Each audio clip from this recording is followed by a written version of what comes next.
Isang mapagpalang araw po sa ating lahat mga idol. Bambang project update naman po tayo. Ano po?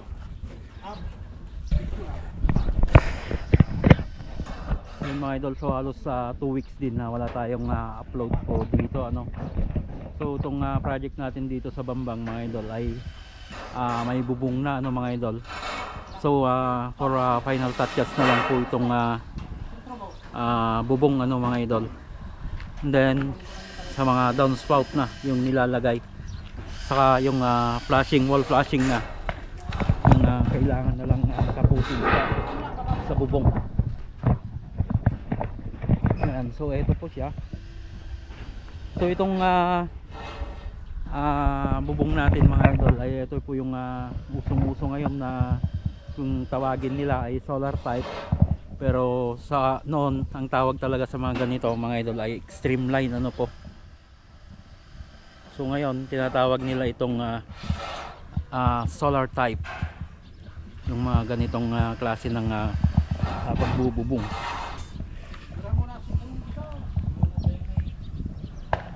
Ayan no. Then sa palitada mga idol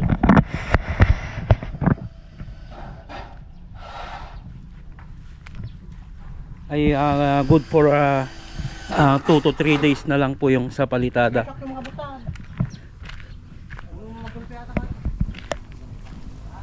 Ayan, itong mga poste na lang yung kulang, saka yung mga beam doon.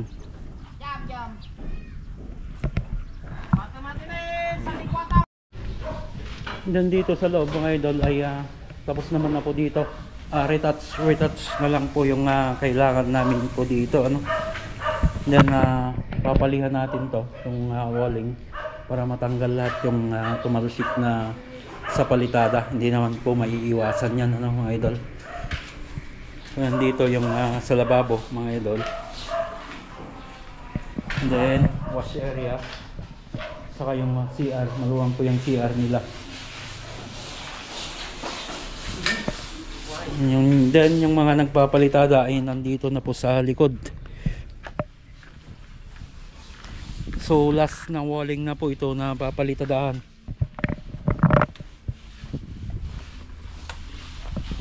Ayan o. Halos yung mga natira na lang ay itong mga column nya.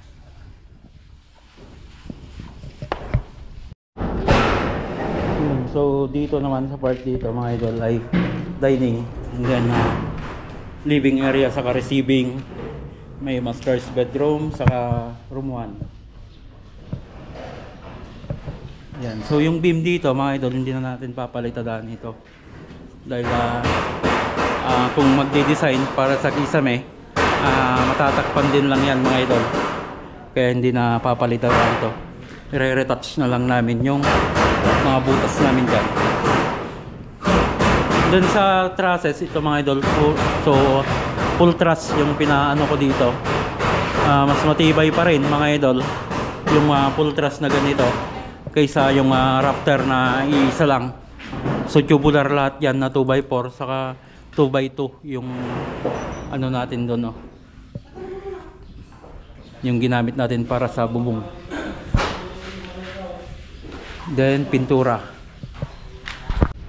Yan mga para yung update natin dito sa ano, sa Bambang project ano po. So katulad po ng struggle ng ibang nagpapabahay mga idol ay magastos po talaga yung sa finishing ano po. So kaantay tayo ulit mga idol na kailan magkakaroon po ng budget after po ng palitada saka ng completion po ng bubong. So baka hanggang doon muna yung gagawin po natin dito ano mga idol. So sa mga ganitong finish mga idol ay halos bare na natin ito, bare finish na. So next phase mga idol ay ano na ito,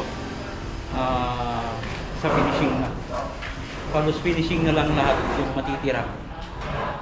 Pintura, yung mga bintana saka yung mga para sa pintuan. So next week ito mga idol ay papa-vibrate na natin ito. Papalitan natin lahat ng buong bahay. para matanggal lahat yung tumalsik na dumi. Okay, so yan mga idol yung update ng ating Bambang project. Ano po, sa lahat po ng sumubaybay sa amin dito, maraming salamat po. Hanggang dyan, lagi po tayong mag-ingat at God bless po sa ating lahat.